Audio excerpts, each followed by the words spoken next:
where do these emissions come from? The aerosols come from all sorts of different places. We think of them in two broad categories. One is known as a primary particle or primary aerosol, and another is a secondary aerosol. A primary aerosol is something that comes right out of a combustion tailpipe and exhaust pipe from an engine, like a car or a truck, or from a factory, and those are the particles that you can often see in the atmosphere.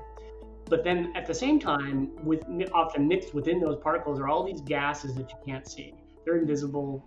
You can't really detect them very easily. And those gases will float around in the atmosphere over time, and they'll form particles later.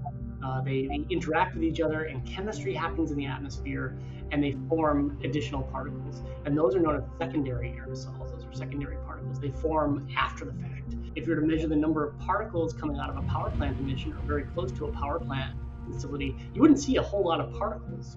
Why? Because they're mostly in the gas phase. They're not yet a particle. They're floating around as vapors, and then over a few hours or sometimes a few days, those vapors will condense together and they'll bang into each other and they'll stick and they'll form this big droplet.